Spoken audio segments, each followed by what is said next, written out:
I really hope this is some sort of deranged joke. I guess I can understand how a simple joke can get out of hand. However, it has started to reach the point where I am truly terrified. I don't think I fit the standard victim profile in stalker cases. First off, I'm a big guy, 6'3" and 205 pounds to be exact, and I was a member of the university football team before a season-ending injury. I keep to myself, and I like to think I lead a pretty simple life. These days, my life basically revolves around school, work, my girlfriend, and video games. Someone has apparently taken an interest in me. This isn't your standard case of stalking either. It is not a crazy ex-girlfriend or some deranged admirer making a pitiful stab at friendship. This is something much, much darker. It all started a few weeks ago when my cell phone started ringing with calls from a blocked number at odd hours of the night. At first, I only encountered silence during these calls, but my stalker seemed to gain confidence with each call. Over the course of the past month, silence turned into heavy breathing, which evolved into him speaking to me. The conversations are always the same. Here is an example of a call from a few days ago. "You need to stop calling me," I demanded immediately upon answering the call. A low, raspy voice responded, "Won't you please come outside and play?" Ignoring the question, I said, "Who is this and who gave you my number?" His voice changes and he cries into the phone, Please, why won't you come outside and play with me?" At that point, I hung up. I was not going to play games with this guy. I even called my cell phone company and had them give me a new number. A few days passed and I thought I had lost the guy. No such luck. Yesterday morning, I found a picture of a clown holding a hammer taped to the front door of my apartment. My apartment door, the actual door to my apartment. That means this sick fuck knows where I live and was able to get inside the apartment building. On the back of the picture, written in red lipstick, it says, "I miss our phone calls. I'll be waiting for you to come out and play." I called campus security and the police, but they played it off as a Halloween-inspired prank. They told me to contact them again if it escalates beyond that. Well, it has escalated for sure. Last night I left my apartment around 11 p.m., and there was a guy in a grotesque clown suit sitting on the trunk of my car. I started to approach him to settle this once and for all. As I got closer to him, I saw that he had a huge machete in his hands. I turned around and sprinted back into my apartment and bolted the door. I immediately called the police and thanked God I am on a third-story apartment. Unfortunately, my stalker was long gone by the time the police arrived. However, the police did tell me there had been reports of clowns wielding weapons all over the southern parts of California. They told me to keep my guard up and to call them again if I have any more problems. As soon as they left, my phone rang again, and a blocked number popped up. I decided that I needed to take control of the situation. My stalker got his pleasure from being in a position of power. With a renewed confidence and a plan in mind, I answered the phone.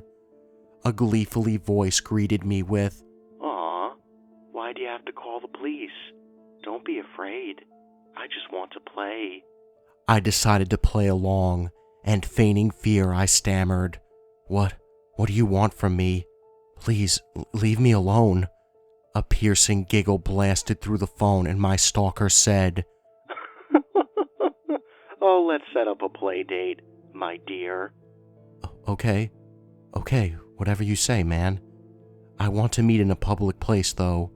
How about the university cafeteria at 2:30 p.m. tomorrow?" I said again, allowing myself to stammer. Can't wait." And shut off his phone. I felt empowered. I was in control now. First, I knew that my stalker was a student since you need a university key card to gain access to the cafeteria. I began to set my plan into motion. I called my phone company and explained the situation. I asked if they could identify the blocked number that had been calling me at odd hours over the past few weeks. Surprisingly, they complied, so I guess phone companies commonly deal with this sort of situation. The next step was to contact my former teammate from the football team who worked in the cafeteria to help pay tuition. I explained the situation and asked if I could hang out in the kitchen area so I could have a good view of the seating area while remaining out of sight. He agreed and told me that he would let his coworker know about the situation since he would be in class at the time. The next morning passed slowly as I anxiously awaited the moment of truth. I was thankful that my girlfriend and I did not live together. First, it might have made her a target of the stalker, and second, she probably wouldn't have agreed with how I planned to deal with my stalker. In any case, I finally wrapped up my morning classes and set up shop in the kitchen of the cafeteria. My teammate's buddy even set me up with a kitchen smock and hairnet to help me blend in. My heart began to beat furiously as 2:30 p.m. neared. I tried to remain inconspicuous and pretended like I belonged in the kitchen. At 2:30, I snuck a glance out into the seating area, but was disappointed to see no one was sitting out there. The cafeteria closes at 2:30, so it is usually empty by that time, which made it the perfect time to identify my stalker. At 2:40, I snuck another glance out into the cafeteria and was about to give up, until I saw a figure sitting in a dark corner of the cafeteria. That was him. I knew it. My heart began to race and I started to lose confidence in my plan until the friend of my teammate came up to my side and said, "Is that the sicko that's been messing with you? Yo, you gotta fuck this dude up." With renewed confidence, I opened my phone and dialed the number that my phone company had given me. After 3 rings, I saw the figure raise his phone to his ear, and I heard a soft voice say, Hello? Through my phone. I had him, but I couldn't see him. I needed to be able to see his face. So I turned to the friend of my teammate and asked if he could do me a favor. I told him my idea, and he quickly agreed. He walked up to the figure, my phone in hand, and snapped a couple of pictures of him as he told him that the cafeteria was closed. He had a huge smile on his face when he got back and said, "You are never going to guess who I just took a picture of." I actually had to sit down before I could look at the picture. My hand trembled as I took the phone, and when I turned it on, I saw that my stalker wasn't a student, but Mr. Feely, my goddamn sociology professor from freshman year. What the fuck? I relayed in confusion. I had been expecting some twisted social reject, but instead I got an accomplished professor that I had earned an A- from. I decided to abort my plan and headed back home. That night I received another call from my stalker, who I now knew to be Mr. Feely. He said, I am so upset with you. I even wore my best outfit today. I think your girlfriend has been distracting you, but luckily I am at her house right now. My heart sank and for a moment I stood frozen in place. I then sprinted out the door and drove as quickly as I could to my girlfriend's house. The back of the house was in flames. I jumped out of my car and burst through the front of the house and found my girlfriend lying crippled on the floor in the hallway just outside her bedroom. I picked her up and carried her out into the front yard. Thank God she was still alive. Though breathing very lightly, the police and ambulance eventually arrived, but I told them none of what I knew. I was going to deal with this myself. It was time to put my plan into action. I parked my car in the alley behind Mr. Feely's house and crept around to the front.